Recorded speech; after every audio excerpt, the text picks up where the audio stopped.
मिर्जापुर नाम का एक हरा भरा गांव था। उस गांव में एक मजदूर अभिराय अपनी पत्नी और 2 बेटियों के साथ रहता था।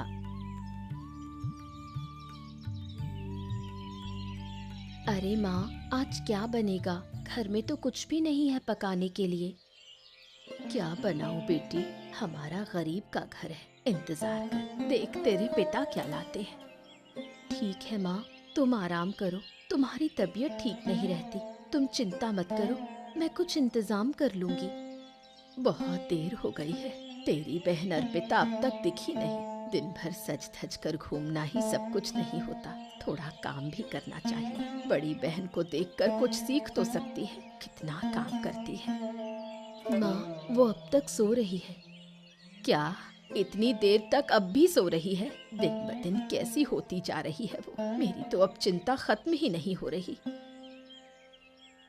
अरे कहाँ हो तुम लोग? कुछ सामान लेकर आया हूँ, ले लो। पिताजी, क्या लाए हो?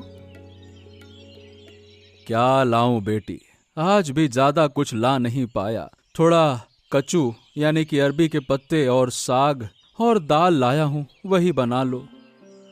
ठीक है पिताजी, आप आराम करो, मैं खाना बना देती हूँ। क्या बना रही हो आज? रोज रोज वही खाना, अब अच्छा नहीं लगता।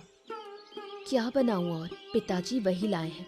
पिताजी एक मामूली मजदूर हैं, इतना ही कमा सकते हैं। किससे कह रही हूँ? तुम खुद भी तो गरीब हो, तुझसे कहने का कोई फायदा नहीं। जिसे कहना है उसी से कहूंगी। माँ, रोज रोज दाल कचू खाकर अब मन नहीं भरता। पिताजी को तो कह नहीं सकती कि कुछ अच्छा ले आए। कब से मांस नहीं खाया। कैसे गरीब घर में जन्म लिया मैंने। मेरी तो किस्मत ही फूट गई। मेरा जन्म तो किसी राजघराने में होना चाहिए था।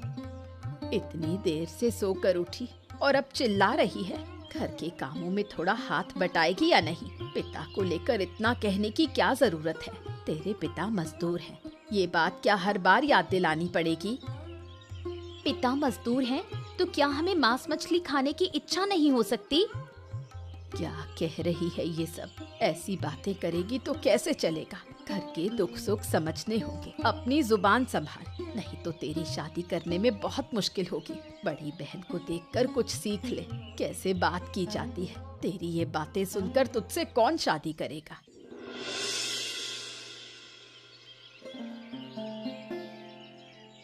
पिताजी काम से आ गए, चलिए स्नान करके आइए, मैं खाना परोस देती हूँ।